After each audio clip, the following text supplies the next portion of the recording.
New research shows doctors continue to overprescribe opioids for people to deal with pain after surgery, and it often leads to misuse and abuse. And millennial women, it says, are at greatest risk. So joining us to explain more of what we're learning from this research is Dr. Paul Sethi and Fred Munch from the Partnership for Drug-Free Kids.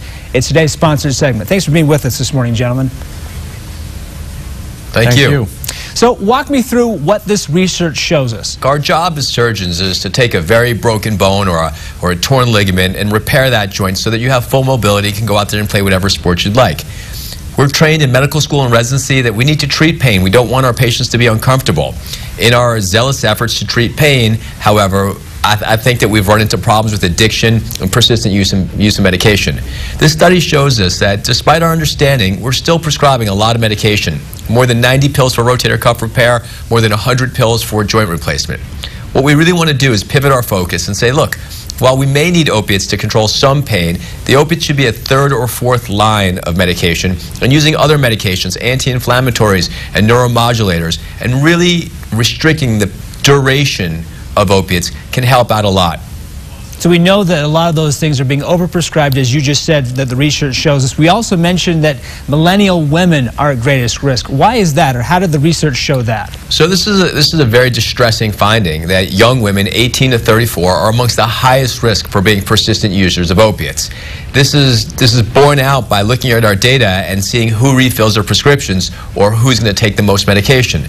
The data is not granular enough to explain exactly why, but some of the theories are that these young women have a lot of responsibility, and not only do they have pressure to return to the workforce, but they have pressure to return to home and perform on two fronts at the same time. Furthermore, women do have a higher incidence of autoimmune disease, so I think these things combined together can help give us some theories about why these young women are at high risk. But what we really need to do is find out why and solve for that problem.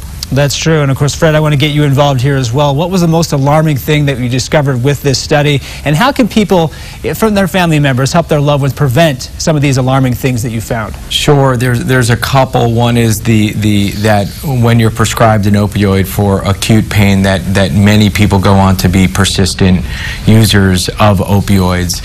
And making sure that discussing options around pain relief with your physicians, and that family members advocate for other family members when they're speaking to physicians.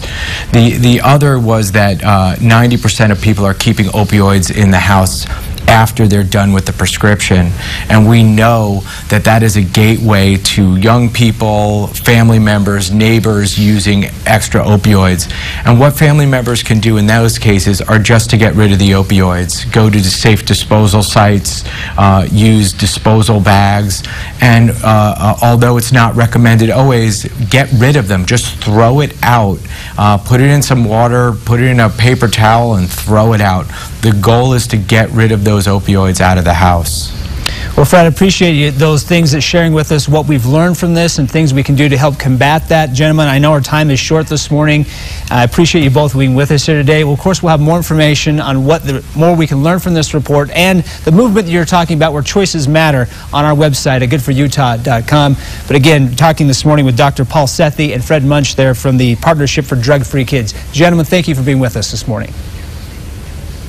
Thank you. Thank you.